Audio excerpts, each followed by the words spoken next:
airship history has been launched. In October 1930, the R101 set off from Cardington on its first and tragically final overseas voyage.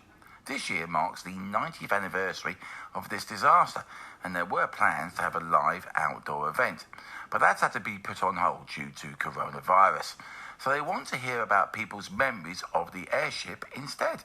On the line is Elaine Midgley, Director of Bedford Creative Arts. Good morning to you. Good morning. What more do we know about the airship's final moments then? Oh, well, we do actually know quite a bit about its journey out of Cardington in the evening on the 4th of October, and then all the way through to the early hours of the morning when it crashed in France. And it is the memory that we all have of airships in memory at Bedford, the R101. But, of course, airships after that were never the grand dream that they were. It was going to be the Heathrow of the airships, Bedford, in actual fact. That was the government's ambition. Yeah, absolutely. Bedford was going to be the only place in the country where you could have got on an airship as a passenger. Why that then? Why Bedford only? I don't actually know why they chose it in particular, but we were really lucky that they built the sheds, which we know now, or one of the sheds at the time was built in order to build that R101 here in Bedford. And they had routes coming out of Bedford that would have gone to Canada, to Egypt, to India, and more that they would have done had it been a success. But sadly, they dismantled it in the 1930s, and the dream was lost.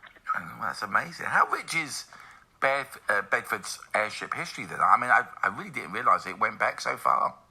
Oh, it's incredibly rich. Airships, people in Bedford will have living memory of airships into the 1990s when we still had pleasure rides coming out of the Cardington sheds for airships. And there's a number of people, including the Airship Heritage Trust locally, who've been preserving that heritage. And there's a memorial in Cardington to those people who sadly died in the crash of the R101. But we're with you on that one, really. It's quite easy for perhaps new residents or young people to have no idea about this glorious heritage of Bedford, and that's why we're so keen to celebrate it through this project and discover what living memory there still is. You want to hear from people about their airship memories. Are there any stories you can share that you've heard already? Well, one of the people we've been talking to quite a lot is a guy called Den Birchmore, who's in his 90s now, but he actually used to run a little museum out of Cardington sheds when they were still being used for aviation and engineering. And he's actually taken that collection of memorabilia and put it in a garden shed in his garden. And some of it is fantastic. It really documents pretty much every single airship. So we're trying to get an oral history out of Den, and we're going to be doing some animations along to that history as part of the project that we'll be uploading on our website soon, so you'll be able to hear more. And the Cardington sheds themselves are visually amazing to look at, aren't they? If you've never seen them before, it's amazing how big they are. I mean, they had to be big. They had airships in them, but they are impressive structures.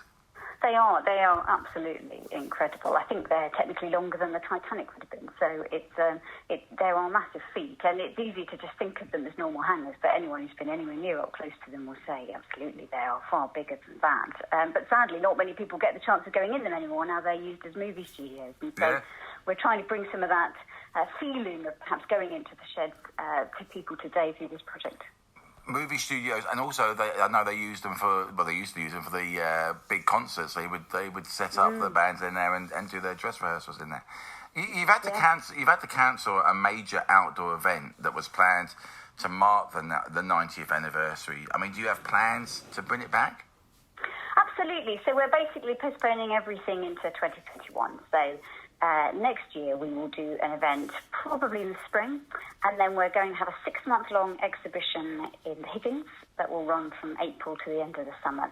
And that exhibition will include a contemporary art response, which is being led by Mike Stubbs, who's an international artist, but he's Bedford raised, so he knows Bedford and the sheds really well. And we're hoping that some of the memories and stories that people will share, and maybe even some of the objects themselves, will be showcased alongside that exhibition next year. Okay, so if someone's is listening to this and going, I've got a great memory of the airships, how do they get in touch? How do they find out more information? So several different ways. That they can send us an email at hello@airshipdreams.com. If they visit the website airshipdreams.com, they will find out all kinds of other bits of information. They could give us a call, on our Bedford number, which is 01234 818 670, and tell us about it.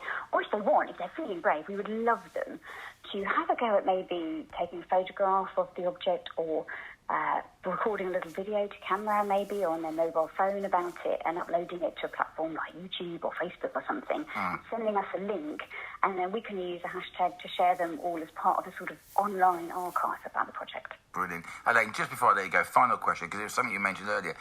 There would have been plans for these airships to be used to go, like you said, all over the place, in France and Egypt. But you said Canada. How long would that have taken to get to Canada by airship? I honestly don't remember, but a long time. But the thing to remember is that despite the fact it would have been a lot longer than if we were flying on an aeroplane today, it would have been on something that would have felt like the Titanic in the sky. It was an absolute glorious cruise ship of the sky. So I don't think you would have minded how long it took you. And would it have done it in one?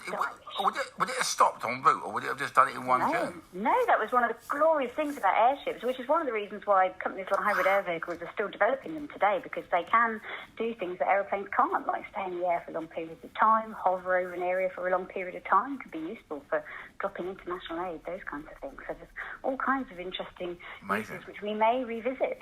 I do. You learn something every day on this show, I'll tell you. Listen, Elaine, thank you very much for joining us this morning. I really, really, really appreciate it. That was fascinating. Let's find